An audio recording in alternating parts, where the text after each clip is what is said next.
자, 17강에 이제 고전 문법 개념을 좀 살펴보도록 하겠습니다. 먼저 첫 번째로 설명하고 싶은 것은 시대 구분이에요.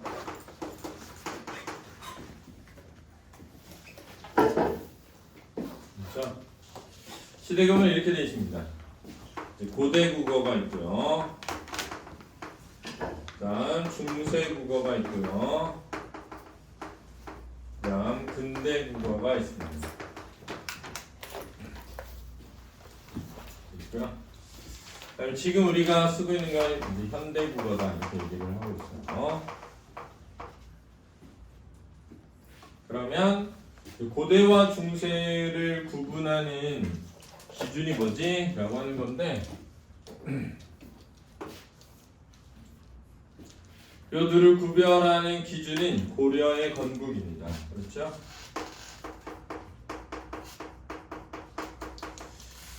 자, 이게 왜 중요하냐면 말에 있어서 매우 중요한 변화를 만든 거거든요. 이게 이제 뭐냐면 중앙어의 등장이라고 하는 겁니다. 그렇죠?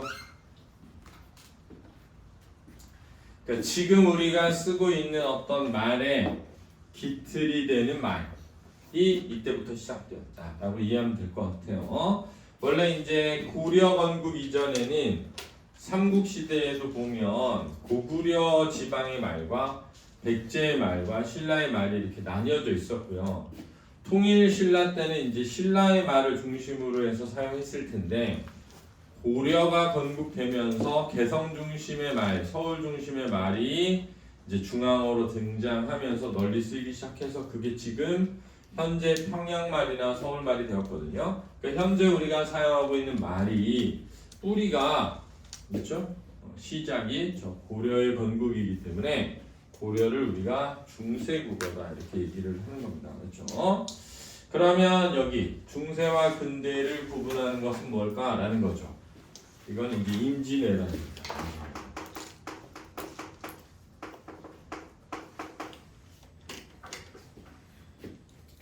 이 임진왜란을 겪은 뒤에 가장 큰 변화 중에 하나가 뭐가 있냐면 된소리가 많이 확대되었다는 거예요. 거센소리나 된소리 같은 표현들이 굉장히 많아졌다. 그래서 우리가 지금 뭐 된소리로 발음하는 대부분은 그 당시에 만들어진 것들이라고 보고 있습니다. 두 번째는 뭐냐면 지읒 자음이 구개음으로 변했다는 거예요. 지읒 자음이 치음에서 구개음으로 변화했습니다. 그렇죠?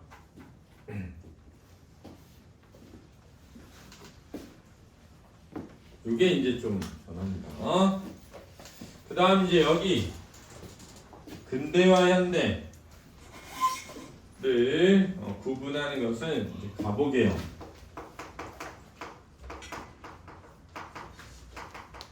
이 일어나면서 한글 맞춤법 통일안이라는 게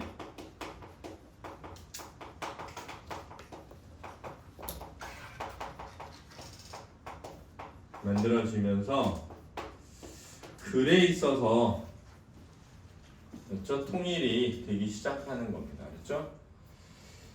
그러니까 우리가 그냥 말을 소리나는 대로 막 적어 왔는데 이 시기를 거치면서 우리가 표준어라는 개념이 나오기 시작한 거예요. 그렇죠? 그래서 글에 있어서 변화가 시작되었다는 겁니다. 그 다음에 이제 중세국어를 둘로 나눠서 전기 중세국어와 후기 중세국어로 나누기도 하거든요. 요게 언제냐면 한글 창조입니다. 한글 창조. 그러니까 우리에게 글이 처음으로 생긴 거죠. 그래서 기준을 잘 보면 여기가 말의 변화고요. 여기가 글의 변화고요. 여기가 말의 변화고요. 여기가 글의 변화다. 이렇게 이해하면 되겠습니다. 그렇죠?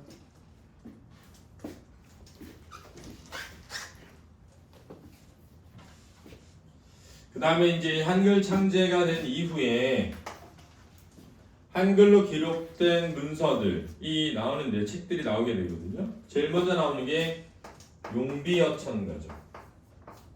그렇죠? 이게 1445년입니다.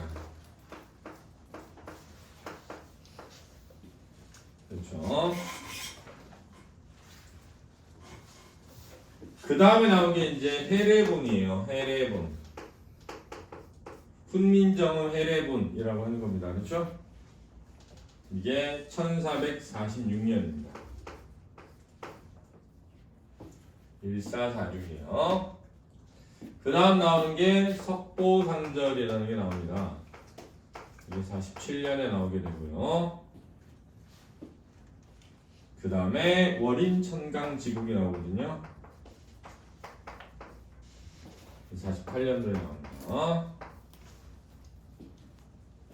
그 다음에 이제 언해본이 나옵니다. 언해본. 훈민정음 해례본 다음에 언해본이죠. 50년에 나오는 거예요. 이렇게 알아두면 되겠다. 여기 월인 천강지국 말고 이 월인 석보라는 게 49년에 나왔어요. 그렇죠? 월인 석보. 월인 천강지국하고 석보상절 섞은 거. 알았지? 이렇게 나옵니다. 수능에 나오지 않겠지만 내신에서는 다루기 때문에 알아두시기 바랍니다. 그렇죠? 그렇죠. 그 다음에 이제 우리말을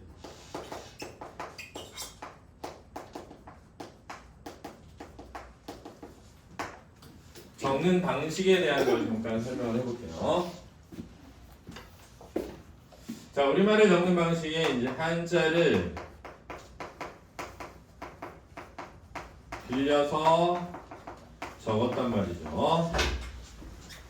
그래서 글자를 빌리다 그래서 차자라고 합니다. 그렇죠? 글자를 빌리는 겁니다. 차용증 이런 말 들어봤죠? 빌릴 때 써주는 종이에요. 그렇죠?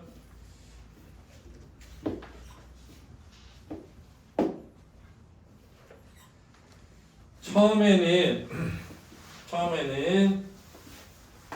음차를 했습니다. 음차. 그렇죠? 음차란 소리를 빌려오다 라는 뜻입니다.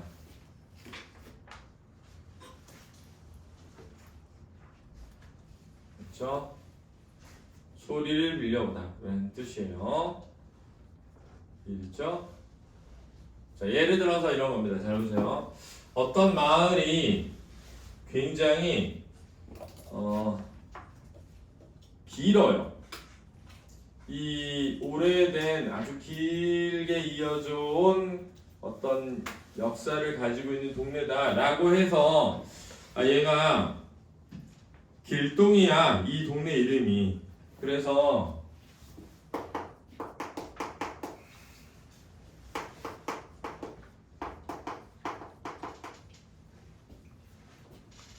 근데 얘를 이제 한자로 표기할 때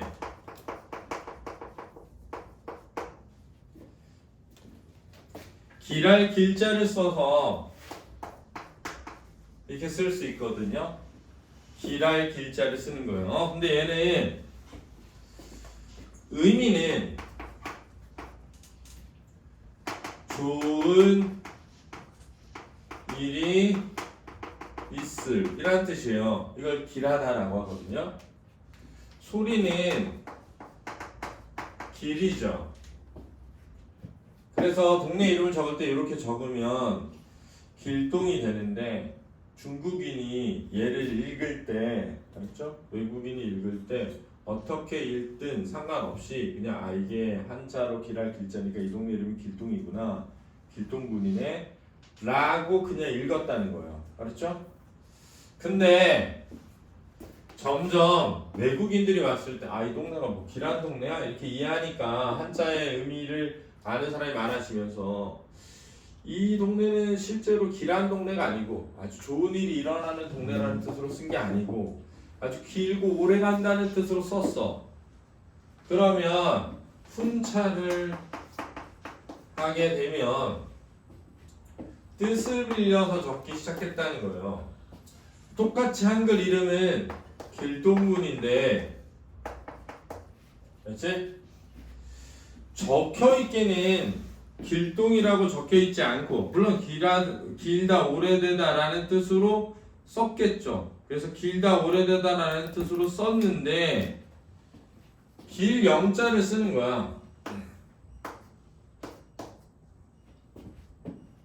의미는 길다, 소리는 0이에요.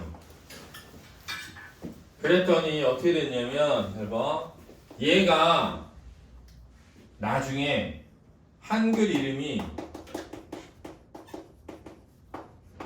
영동군이 된 거야.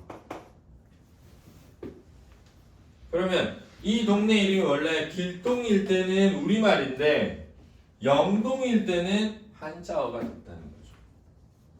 이렇게 되면서 한자 이름이 확대되었다. 이런 거예요. 이 말은 고유어가 사라지기 시작합니다. 자, 예를 하나 더 들어볼게요. 엄청 벌판이 펼쳐진 마을이에요. 그래서 벌말이라고 부르죠. 벌판이 펼쳐진 마을이라 해서 벌말이라고 했단 말이야. 그러면 벌이라고 하는 소리가 나는 글자로 적고 말이라는 소리가 나는 글자로 적었었다가, 그렇지? 얘를 다른 음차를 하지 않고 훈차를 하기 시작하는 거야. 그래서 어떻게 했냐면 이게 평평한, 평자예요. 평. 근데 평평하다는 게 뭐냐면 넓은 벌판이라는 뜻이거든. 그렇죠? 그 다음에 마을 촌자를 썼어. 마을 촌자를. 그럼 봐봐. 얘는 평평한 마을이라는 뜻으로 쓴 거야. 근데 얘를 어떻게 읽냐 사람들이? 평촌이라고 읽어. 그러면 자, 옛날에 이 마을을 벌말이라고 부를 때는 고유어였어. 그렇지? 근데 벌말이라고 부르고 벌말이라고 적다가 벌말이라고 부르고 평촌이라고 적다가 평촌이라고 부르는 거야. 그럼 평촌이라는 이름은 고유어가 아니라 뭐야? 한자어가 되는 거지. 그러니까 이런 거야. 자, 어떤 인디언이 있어. 어떤 인디언이 주먹 쥐고 일어서. 야, 이름, 인디언 이름 이런 거 많잖아. 자, 얘 이름, 너 이름 뭐니? 주먹 쥐고 일어서. 이런 이름이야, 막. 이름이 그래. 인디언들 이름 붙인 맛이. 그럼 얘를 이제 어떻게 적을까 하는데 얘를 주먹 쥐고 일어서 라고 적어. 그럼 읽으면 야, 네 이름 뭐야? 이렇게 적으면 주먹 쥐고 일어서야 네 이름이 이럴 수 있잖아. 근데 얘를 뜻으로 주먹 권자를 써서 설립자를 썼어. 네 이름 뭐니? 그러면 권립이야. 그러면은 얘는 한자어 이름이 되는 거지. 그러니까 내가 한글로 적었지만 야, 너 이름 뭐니? 그랬더니 주먹 쥐고 일어서래. 그래서 주먹 쥐고 일어서 이렇게 썼는데 이 주먹 쥐고를 권자로 쓰고 일어서다를 립자로 써가지고 권립 쓰면 야, 네 이름 이제 권립이야. 난 권립이야? 권립이라는 이름은 주먹 쥐고 일어서라는 고유어가 사라지고 한자어 이름을 가지게 된 거지. 이해됐어? 무슨 말인지 알겠지? 친구들 중에 왜 아름이라는 애가 있다고 해봐. 김아름이야. 이름이 김아름이. 왜? 야, 나 고유어 이름이야. 아름답다 그래서 그랬더니 걔 이름을 김미라고 했어. 김미. 그러면 김미는 한자 이름이 되는 거지. 이해됐어? 네 이름이 아름이야. 그래서 아름이라고 적다가 미라고 적은 다음에 읽을 때는 김아름이라고 읽었어. 근데 나중에는 사람들이 그걸 김아름이라고 안 읽고 뭐라고 읽어? 김미라고 읽어. 그러면 한자가 되는 거지. 그렇게 해서 신라 통일 삼국시대 이후로 점차적으로 한자가 확대되었다라는 게 중요한 내용입니다. 쪽에 건드리지 말고. 이해됐죠? 자, 그 다음 이제 한국 훈민정음의 창제 원리를 알아보도록 하겠습니다.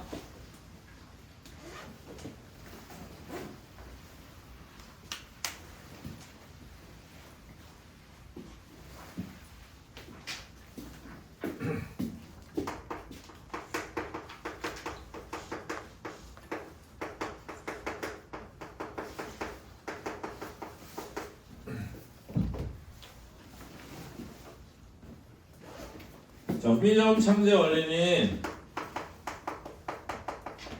초성, 중성, 종성의 창제 원리를 살펴볼 텐데요. 초성은 어떻게 창제했느냐라고 할 때, 조용히 오늘 아침부터 와서 자네.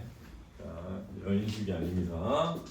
초성은 상형의 원리를 한 다음에 가획의 원리를 이용해서 글자를 만들었습니다. 그렇죠? 상형의 원리와 가획의 원리를 이용해서 만들었습니다. 특히 이제 이 상형은 어디를 상형했느냐라고 할 때 이 자음이 발음되는 발음 기관의 모양을 상형했습니다.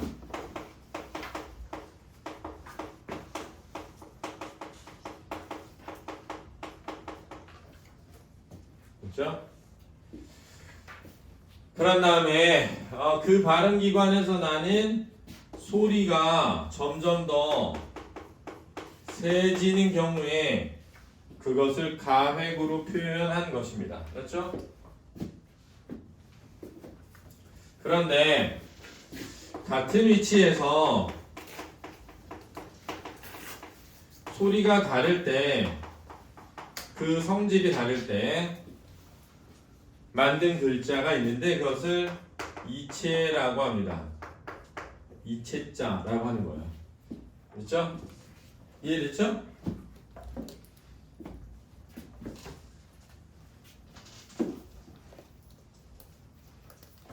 자, 그래서 소리가 나는 부분이 어금니라고 해서 혀, 설, 입술순, 이빨치, 목구멍, 후. 그래서 설, 순치, 후라고 합니다. 그렇죠? 어금니 소리, 혀소리, 입소리, 반혀소리, 반입소리 있는데 목청 소리까지예요. 이게 어금니 소리고 혀소리고 입술 소리고 입소리, 이빨 소리고 목청, 목구멍 소리입니다. 외울 때는 그냥 막 살아라. 그래서 그냥 막 살아. 이렇게 외우라그랬죠? 그냥 막 살아. 이렇게 외우라고 했습니다. 자, 이것은 사람이 이렇게 있다고 할 때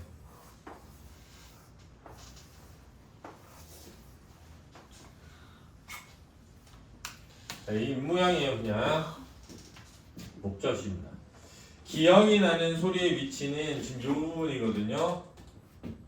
이 부분인데 혀가 이렇게 말려 올라가면서 이런 모양이 되면서 이빨의 어금니가 이렇게 튀어 올라오거든요. 그래서 이 혀가 부풀어 오르면서 만든 모양을 본땄다고 보기도 하고 어금니를 본땄다고 보기도 합니다. 어금니 이빨 뒤쪽에 이걸요. 그래서 어금니를 본따서 만들었다는 거고요. 니은 소리는 이렇게 앞에 이빨이 이렇게 있으면 잇몸과 이빨이 이렇게 있으면 니은 소리는 이렇게 해서 혀가 잇몸 뒤쪽에 붙어서 나거든요. 그래서 이 모양을 본따서 니은을 만들었다고 합니다. 그렇죠? 그 다음에 미음 소리는 여기에서 나거든요. 입술에서. 그래서 입술 안 붙이고 엄마 해봐.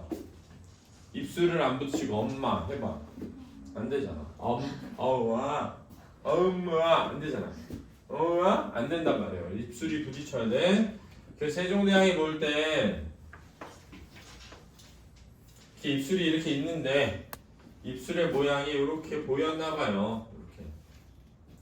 자, 마 해봐. 마. 바 해봐. 파 해봐.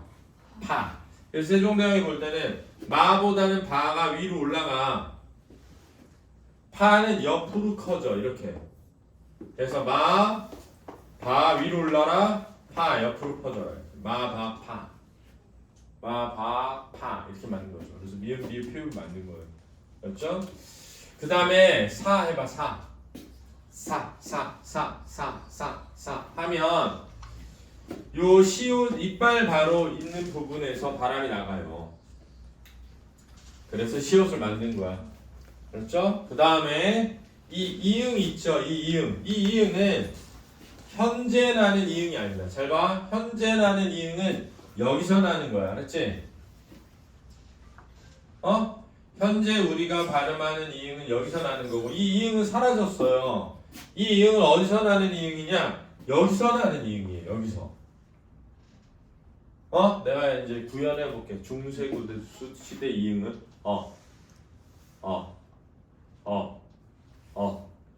자, 지금은 잘 봐. 목구멍이 닫힌 상태로 목구멍 쪽에 있는 바람을 그냥 내밀면서 입 모양으로 만드는 게 아거든. 그지? 근데 목구멍을 열고 목구멍에서부터 바람을 내면 이게 옛날에 아야. 이응 소리. 지금 앙 해보면 앙 할 때 이응은 저 이 이빨 뒤쪽에 어금니 쪽을 위로 올리면서 만드는 소리야. 이게 옛날 이응이야. 그러니까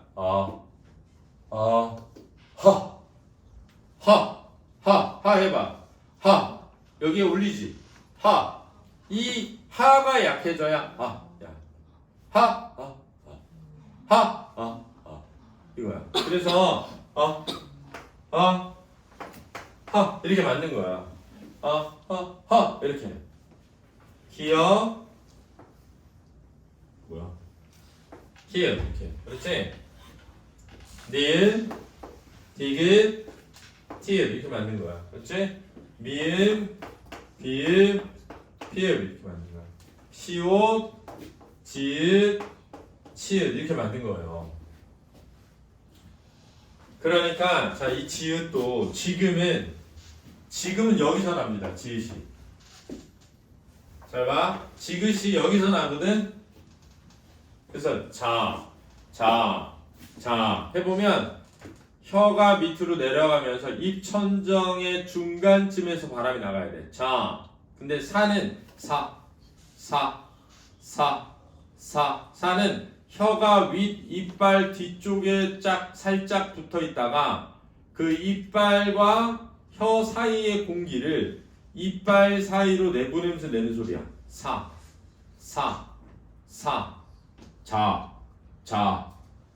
자는 입 모양을 좀 크게 만들면서 혀 안쪽에 입천정 쪽에 있는 바람을 내보내면서 나는 소리거든. 그래서 지읒은 파찰음이야. 파열해서 마찰로 끝나거든. 근데 시옷은 마찰음이란 말이야. 알았지? 근데 옛날에 지읒은 치음이었기 때문에 자 이래야 돼. 야, 우리 이거 사자. 잘 봐. 야, 우리 이거 사자. 자, 중세국어에서는 야, 우리 이거 사자. 야, 우리 그냥 집에 자러 가자. 이렇게 해야 돼. 자러 가자. 안 돼. 자러 가자. 이래야 돼. 자러 가자. 사자. 그렇지? 치음이었단 말이야. 이게 중요해. 왜 중요하냐면 잘 봐.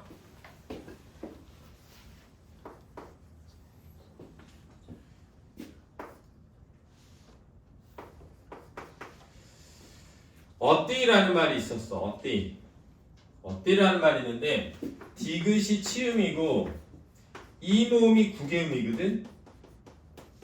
근데 지읒도 얘가 이제 혀 끝소리야. 혀 끝소리. 치음이 아니라 서름이에요. 서름. 근데 얘가 구개음인데 얘는 서름인데 구개음인 자음이 없을 때는 이렇게 그냥 됐었단 말이야.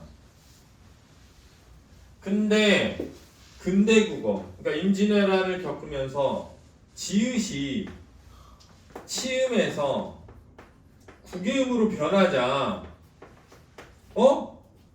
모음 구개음하고 비슷한 자음 구개음이 있잖아. 그러니까 구개음으로 변해. 그래서 어떻게 변한 거야? 이렇게 변한 거지. 어찌 이렇게. 됐지? 그래서 구개음화가 일어나게 된 이유는 원래 지읒은 이빨 소리였는데, 자, 원래 디귿은 서름이었고 지읒은 치음이었는데 지읒이 구개음이 되자 모음 구개음 이 앞에 오는 서름 디귿이 구개자음 뭘로? 지읒으로 변하는 구개음화가 일어나기 시작했다는 거야. 언제? 임진왜란 이후에. 알겠니? 그래서 한 형태소대 구개음화는 임진왜란을 겪으면서 근대국어의 시기에 일어나서 다 변한 거야. 알았지? 이해됐니? 알아둬라. 자, 그러면 지금의 이 기역 소리에서 나는 이응이 있었느냐? 있었어요. 그게 뭐냐면 바로 얘 미응이야. 이렇게. 그렇지? 그렇지? 근데 디귿에 획을 두 번 더 그은 것 같은 리을은 반서름이라고 하고요. 시옷의 밑에다 획을 그은 것 같은 이 세모는 반치음이라고 하는 겁니다. 그래서 아까 말한 것처럼 얘는 상형의 원리로 만든 다음에 가획을 했는데 한 번 가획한에 두 번 가획한에가 있고요. 획을 더할수록 소리가 더 세지는 겁니다. 알았죠? 자, 얘를 뭐라고 한다?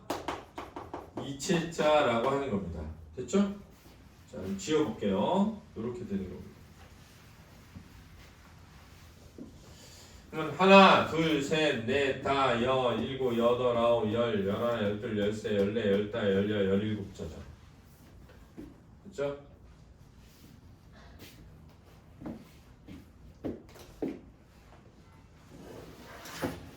됐습니까? 그래서 이렇게 초성을 만들었다는 거죠. 그렇죠? 하나만 더 얘기하면 쌍기역 같은 것은 만든 것이 아닙니다. 그렇죠? 얘는 기역을 두 번 적은 거예요. 그러니까 얘는 자음 두 개예요.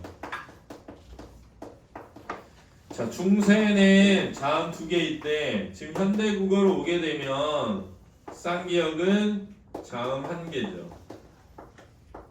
이게 변화했다는 걸 알아두셔야 됩니다. 그렇죠?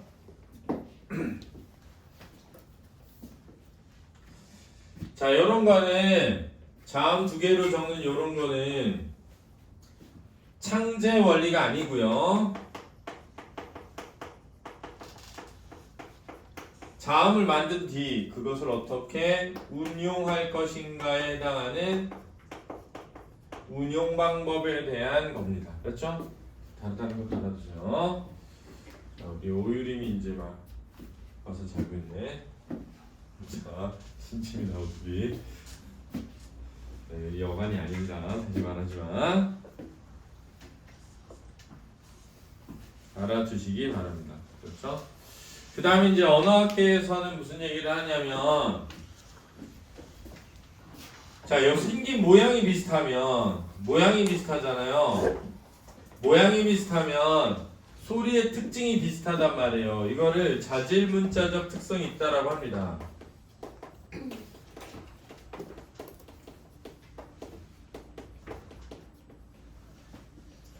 이게 뭐냐면 소리가 닮으면 모양이 닮았다는 거예요.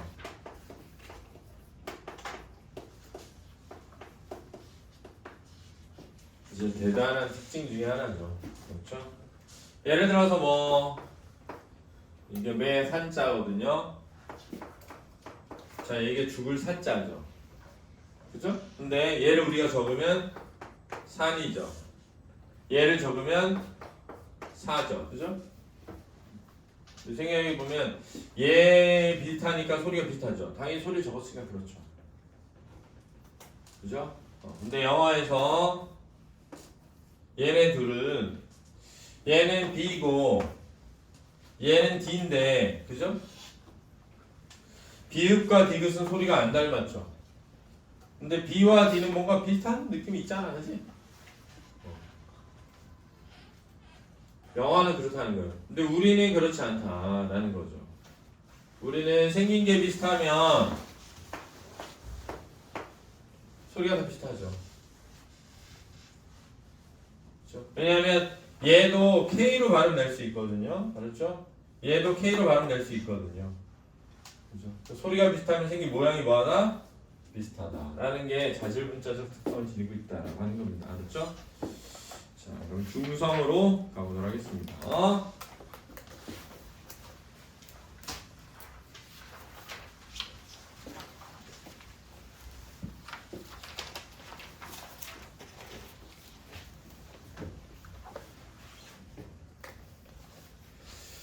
중성은 상형의 원리로 만들어집니다. 근데 이때 이 상형의 원리의 상형이 뭘 상형했느냐? 바로 우주의 재료라고 할 수 있는 삼재가 되겠습니다. 그렇죠? 우주를 이루는 근원을 상형해서 만들었다라고 할 수 있습니다. 그런 다음에 어떻게 했냐면 합용해서 글자를 만들었다라고 이해할 수 있습니다. 그렇죠?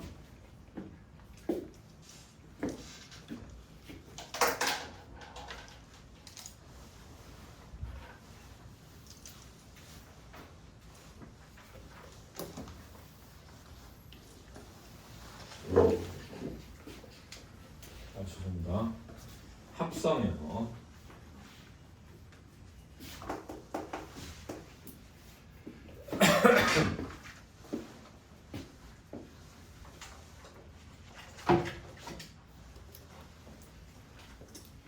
상형을 통해서 만든 다음에 합성을 통해서 만들었다라고 이해하면 되겠습니다.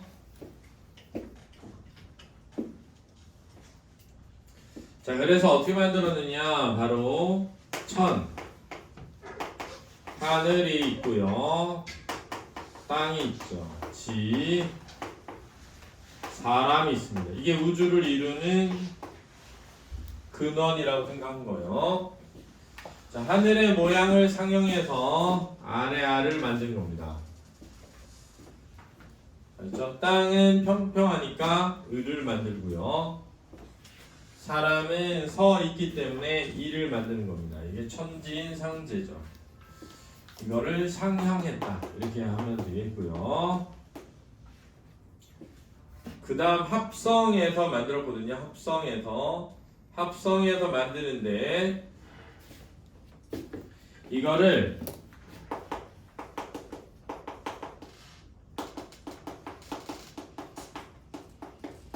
초출자라고 하는 겁니다. 일자합성이라고 해요. 한 개를 모아서 합성해서 만들었다라는 겁니다. 자, 예를 들어서 오 같은 것이 있습니다. 오는 하늘과 땅을 합성한 거예요. 그렇죠? 아 같은 것이 있습니다. 아는 사람과 하늘을 본땄다. 이렇게 생각해요. 지금 이렇게 쓰지만 옛날에 보면 오는 이렇게 썼다는 겁니다. 아는 이렇게 썼다는 거죠. 그러니까 강을 쓸 때 이렇게 썼다는 거예요. 이렇게. 공을 쓸 때 이렇게 썼다는 거예요. 맞죠? 이해됐죠? 그러니까 사람인에 하늘 천을 붙인 게 아고 하늘 천에 땅지를 붙인 게 옵니다. 그래서 오와 아가 만들어졌다는 거예요. 알았죠? 그 다음에 우와 어도 만들어졌죠. 자, 이게 초출자가 되겠습니다. 초출자. 그 다음 이제 제출자가 있는데요. 제출자는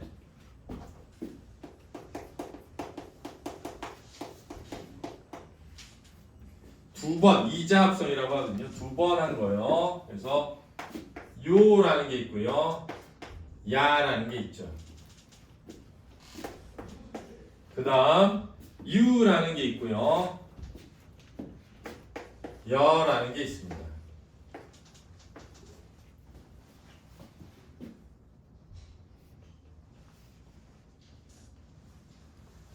그러면 하나, 둘, 셋, 넷, 다, 여, 일곱, 여덟, 아홉, 열, 11개를 만든 거예요. 아까 우리가 초성에서 17개를 만들었지 않습니까? 중성에서 11개를 만든 겁니다.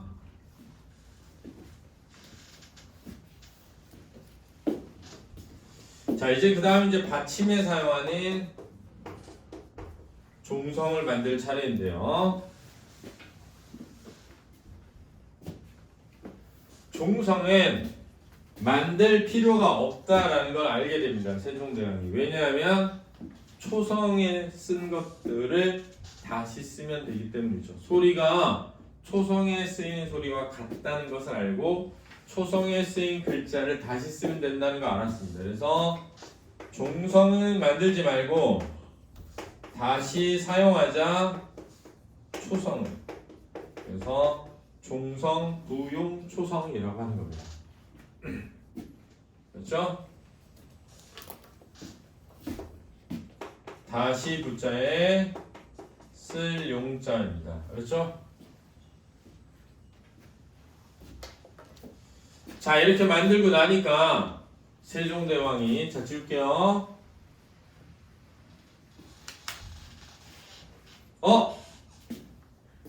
내가 새로 스물 8자를 만들었다. 이렇게 된 거죠. 왜 28자냐? 자음 몇 개? 17개. 알았지? 모음 몇 개? 11개. 그래서 28자를 만든 거죠. 됐습니까? 됐죠? 요거를 좀 잘 알아두시고요. 그 다음 이제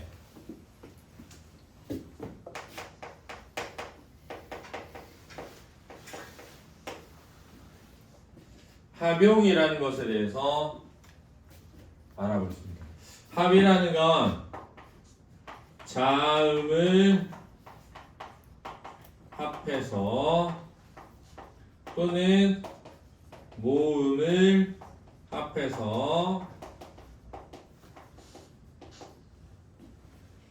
용이라는 것은 사용하다 또는 운용하다라는 겁니다.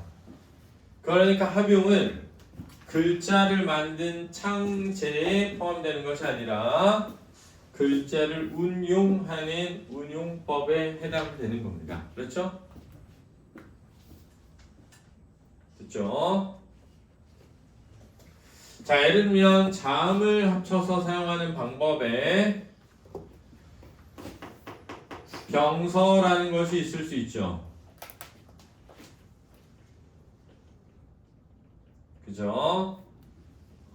그런데 이 병서에 각자 병서, 합용병서라고 해서 각자 병서는 같은 글자를 두 개를 나란히 옆으로 사용하는 방법입니다. 알았죠?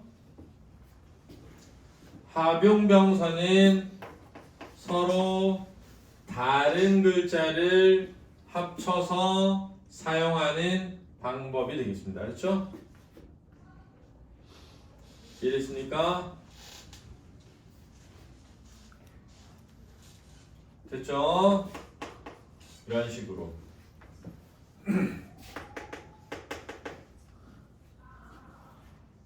알아두시기 바랍니다. 이거를 병서라고 하는 겁니다. 알았죠? 병서라고 하는 거요. 그 다음에 연서라는 것도 있습니다.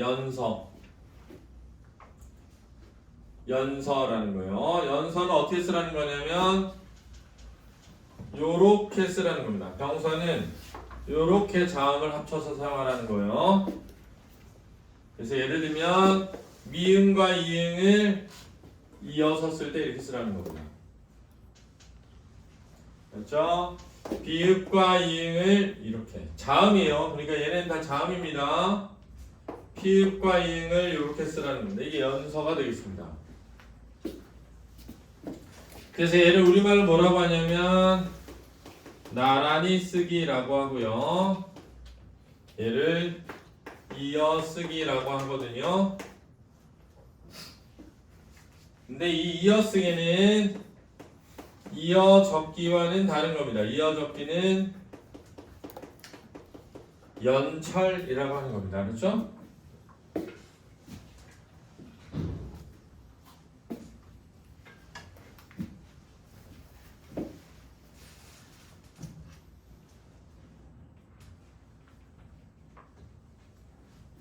자, 모음을 앞에서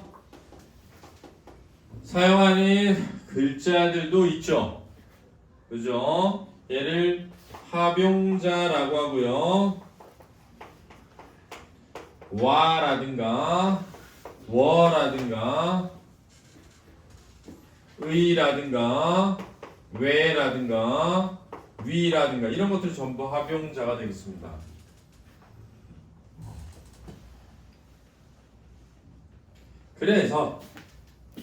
그래서 왜라고 하는데 왜 요게 현대어에서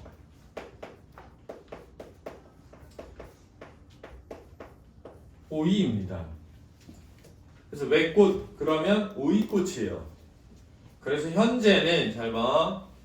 얘를 왜라고 읽지 않고 오이라고 읽지 않았을까라고 추정을 하고 있습니다. 그렇죠? 그러니까 이렇게 적혀 있더라도 현재 현대국어에서는 과죠. 그럼 얘가 반모음 오로 발음되는 거거든. 근데 중세는 이렇게 적어놓고 보아라고 했을 가능성이 있다는 거예요. 그렇죠? 추정하는 거예요. 이해됐죠? 두 번 발음했을 수 있다는 거야. 아니 한 번에 발음하지 않고 두 번에 발음했을 수 있다는 거야. 그래서 얘를 어떻게 읽었을까? 왜? 라고 발음하지 않고 오이 라고 했을 수 있다 라는 겁니다. 그래서 예를 들면 잘 보세요. 이렇게 적혀 있어요. 이렇게 적혀 있어요. 그럼 우리는 공제 이런단 말이에요. 근데 중세는 공자이라고 했을 수 있다는 거예요. 공제 이러지 않고 공자이 이렇게 읽었을 수 있다는 거예요. 그럼 공자가라는 뜻이잖아. 알았니? 무슨 말인지 알겠지? 그렇게 읽었을 수 있다라는 것을 알아두셔야 되고요. 그 다음 이제 잘 보세요. 잘 보세요. 우리가 글자를 운용하는 방법이 있는데, 그렇죠? 자음을 이렇게 세로로 쓰는 연서가 있고요.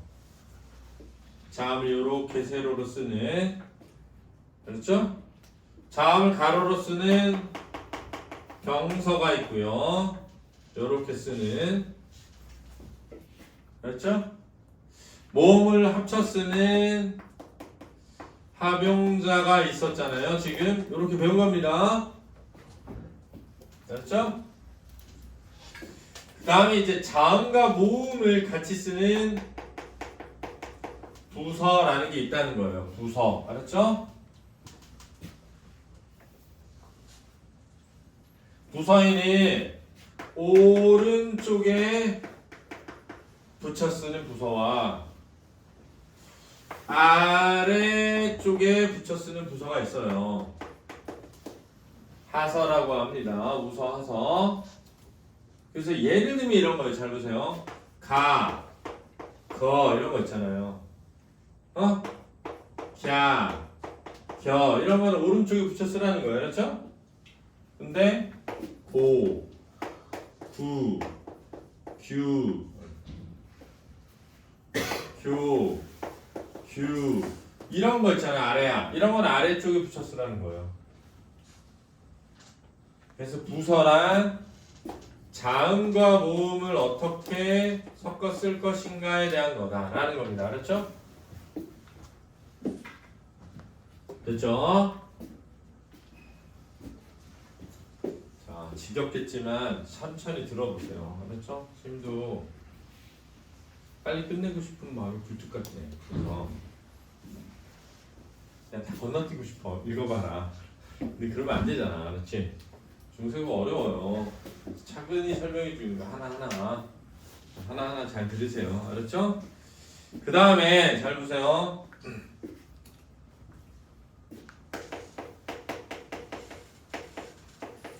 사성법이라는 게 있습니다. 운영 방법이에요. 사성법. 사성법이라는 건 뭐냐면 성조를 표기하는 방법입니다.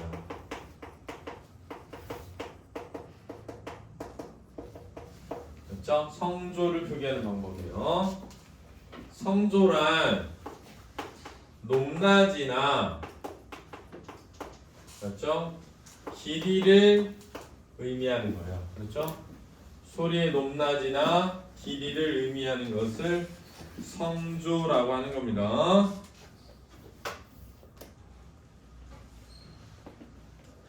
자, 방법은 평성이 있고요. 거성이 있고요. 상성이 있고요. 입성이 있습니다. 그렇죠? 자, 평성은 낮은 소리고요. 거성은 높은 소리고요.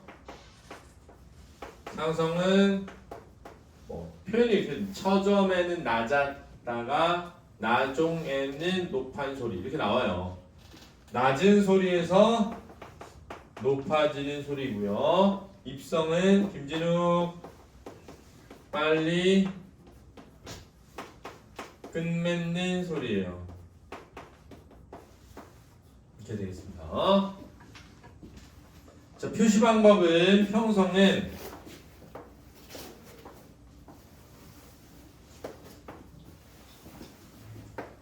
점이 없습니다. 그렇죠? 거성은 점이 한 개가 있어요. 상성은 점이 두 개가 있습니다. 그렇죠? 입성은 점과 무관하고요. 그렇죠? 입성이 아닌 소리 있잖아요. 긴 소리. 노란 무입니다. 알았죠? 그러니까 요 소리가 아닌 나머지 소리가 입성이에요. 알았죠?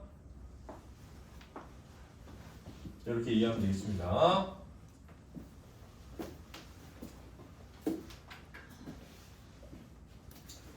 그 다음 이제 잘 보세요.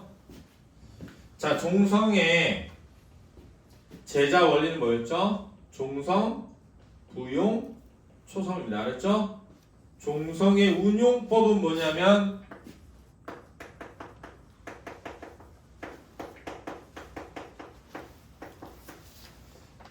팔종성 가족용이 되겠습니다. 그렇죠? 팔종성 가족용이 되겠습니다. 자, 이게 무슨 말이냐면 종성은 초성을 다시 쓰면 된다라고 했는데 초성이 몇 개죠? 17개입니다. 그렇죠? 그런데 저 17개 중에 8개를 이용해서 종성으로 쓰라고 방법을 만든 거예요. 그렇죠? 자, 종성을 만드는 창제 원리가 아니라 종성을 운용하는 운용법이라는 걸 이해하면 되겠습니다. 그렇죠? 자, 8종성 가족용에서 사용하는 종성 8개를 뭐라고 하죠? 기억, 니은, 디귿,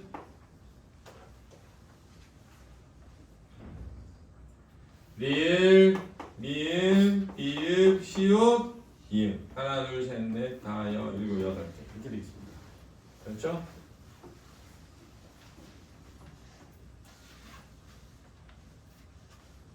얘가 근대 국어에 오게 되면 7종성법이 되는데요. 7종성법에서는 디귿이 없고 이렇게 되는 겁니다. 그렇죠?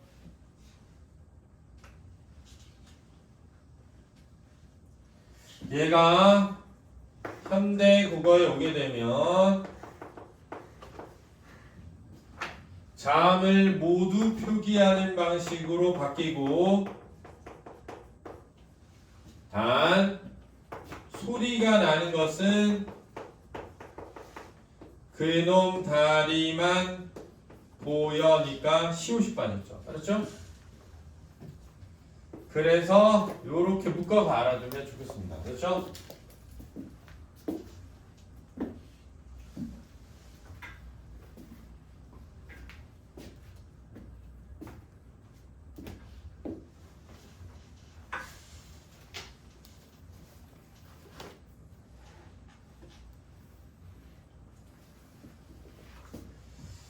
자, 그래서 받침에 티귿이 오면 디귿으로 교체해서 사용했다는 겁니다. 그렇죠?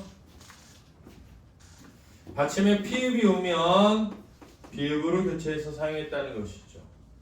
받침에 지읒이 오거나 치읒이 오거나 반침이 오면 시옷으로 교체해서 사용했다는 것이죠. 이런 게 8종성 가족용이 되겠습니다. 그렇죠? 자, 운용법에서 우리가 알아야 될 마지막은 이제 동국정운식 표기가 되겠습니다. 동국정운식 표기요.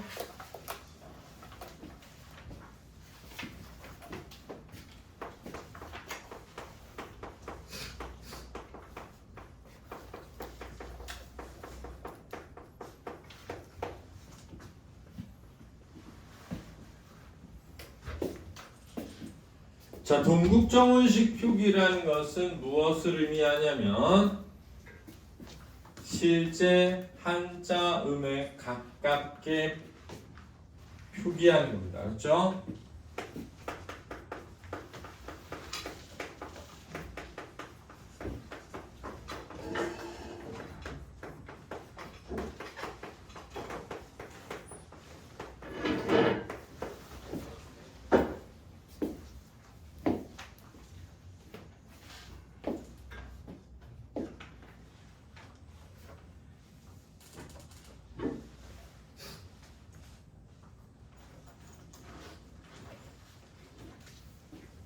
자, 이 실제 한자음에 가깝게 표기하는 방법에는 크게 두 가지가 있다라고 할 수 있겠는데요. 하나는 뭐냐면 형식 종성 이응을 썼다는 거 하나고요.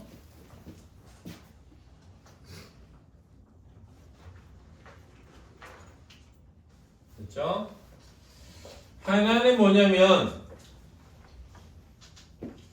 입성을 표시하기 위한 여린 히읗이 쓰였다는 것과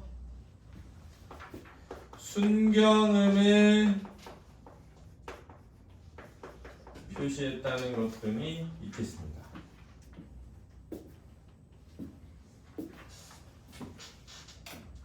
잘 자고 있네요, 우리 승기. 알았어요, 안 잡겠죠. 제가 이런 얘기하면 무슨 얘기인지 모르겠는데 여러분들도 있잖아요. 여러분도 잘 해보세요. 여러분들이 보고 있는 모든 것에 대해 여러분들이 본대로 판단하죠. 말을 안 해서 그렇지. 그렇잖아요. 지나가다가 차가 지나가네 그렇게 생각하잖아. 차가 안 지나갔을 수도 있어. 근데 내가 그냥 차가 지나간다고 본 거야. 그렇잖아. 어? 야 아침 비 왔어? 난 눈 온 줄 알았어. 니넨 비 왔다며. 나는 눈이 왔다고 생각해. 눈이 온다고 생각했으니까 그냥. 그러니까 우리가 말을 안 해서 그렇지 우리가 본대로 판단하는 겁니다. 이 세상 모든 거를 이미 그러고 있어요. 그러니까 내 말은 이거야. 니네가 안 자고 안 졸고 수업 열심히 듣고 그랬을 수 있어. 맞지? 근데 내가 볼 때 쟤 좋네? 라고 볼 수 있잖아. 그지? 그러니까 그냥 나는 제가 조는구나 하는 것 뿐이야. 얘는 안 졸았을 수 있지. 안 잤을 수 있지. 자, 그래서 별로 중요하지 않다. 니네가 자고 졸고 안 졸고 안 자고 이거랑 내가 그렇게 말하는 거랑 상관이 없다. 내 눈이 그렇게 보이면 그냥 그렇게 말하는 거야. 어? 봐봐. 근데 참 사람 눈이 무서워. 내가 애들한테 물어봐. 야, 쟤 공부 열심히 하냐? 그러면은 쟤 맨날 자습 시간 자요. 이래. 내가 걔한테 물어보잖아. 한 번도 잔 적 없대. 내가 물어보면 안 잤대. 자기 안 존대. 애들이 막 쟤 맨날 수업 시간마다 휴대폰 해요 이래. 저기 안 했대 한 번도. 뭐가 중요해? 자기 안 했는데 애들이 했다 그래서 억울하니? 근데 이상하게 사람들이 참 무서워. 사람들이.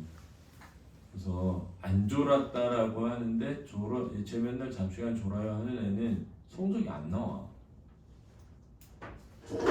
쟤 진짜 자습시간 열심히 하는 애는 성적이 잘 나와. 이런 애도 있죠. 쟤는 진짜 자주 조는데 성적이 잘 나와서 희한하대. 근데 네가 안 볼 때 공부하나 보지.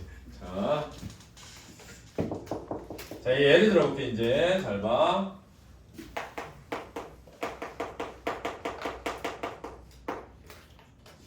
중국의 키 되게 작은데 중국의 개혁 개방 정책을 막 펼친 정치인 중에 등소평이라고 있어요. 이 얘를 이렇게 쓰거든. 그죠? 자, 얘를 중국인들이 발음할 때는 샤오라고 합니다. 샤오. 그렇죠? 그래서 중국인들은 덩샤오빙이라고 해. 덩샤오빙 이런단 말이에요. 덩샤오빙. 우리는 등소평 이런단 말이에요. 그렇죠? 근데 이제 세종대왕이 훈민정음 창제하고 운용법을 만들 때 고민한 게 있는 거야. 중국인은 얘를 두 번에 발음하는데 한국인은 한 번에 발음하잖아. 자, 예를 들어 볼게요. 한국인은 김이라고 발음합니다. 김. 한국인은. 근데 일본인은 김이라고 발음합니다. 그렇죠? 그래서 우리는 김치. 그러면 일본 놈들은 김치 이런단 말이에요. 아니 김치가 아니고 병치다. 김치. 그러면 김치 이런단 말이에요. 왜 그러느냐? 걔는 그렇게 들려? 그렇게 들려? 자, 여기서 이제 잘 봐. 사실은 얘를 여기다 써주면 되잖아, 그지? 그럼 얘를 여기다 써주는 거야. 그럼 뭐라고 해? 이렇게 되는 거지. 그러니까 봐봐. 세종 어제 이렇게 쓰면 여기다 써주는 거야. 생종 엉쟁 이렇게. 그렇지? 이해됐어? 그러니까 얘를 샤오 이렇게 하는데 우리는 숑 소 아니 송 무슨 발음에 가깝게? 그래서 형식 종성 뭐를 써줬다? 이응을 써줬다. 이해됐니? 첫 번째 이해돼요? 두 번째는 뭐냐면 이런 겁니다. 잘 보세요. 자, 자 이거 발음해봐. 별이죠, 별. 별 이러잖아요. 별. 그런데 잘 봐. 이거 발음해봐 보니 불이죠, 불. 자, 불. 여러분들 부처님 알죠? 부처님의 가르침을 뭐라 그러죠 우리가? 불교 이러잖아요. 불교 이러잖아요. 자, 불 이러는데 중국인은 발음을 들어보니까 불교의 불을 불 이렇게 들려. 불. 우리는 불. 중국인은 불. 약간 뭐에 가깝게? 불. 뭐에 가까워? 디귿에 가깝게 들려. 그래서 중국의 불을 영어로 번역할 때 부디스트 이러잖아. 불교 신자들. 부디스트 하면 디귿이잖아. 그러면 잘 봐. 우리말의 불은 불 소리가 긴데 중국의 불은 불 짧단 말이야. 자, 짧게 발음하는 걸 무슨 표시? 입성이라고 한다 그랬잖아. 그러니까 야 이거 길게 읽으면 안 돼. 여기 이렇게 집어넣는 거야. 얘는 야 이거 입성 표시야. 불 이렇게. 그렇지? 그래야 무슨 음에 가깝다? 실제 한자음에 가깝다. 그 정도입니다. 그렇죠? 우리가 두라고 하면 이렇게 쓰는데 예를 들어서 뭐 있을까? 땀 원래는 담수 할 때 담이거든요. 맑은 불 할 때 담. 근데 중국 애들 이거 땀이라고 읽어. 그러니까 이렇게 적어. 동국 정식 표기야. 알았지? 그 다음에 콩두자.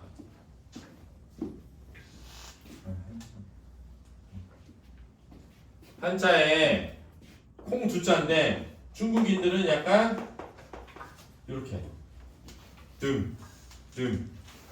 미음 순경음을 순경음을 표시하거나 입성을 표시하거나 형식 종성 이응을 쓰거나 또는 된소리로 적거나 하는 동국 정식 표기가 있다까지 하면 자, 개념이 잘 정리가 되겠습니다. 라는 거죠.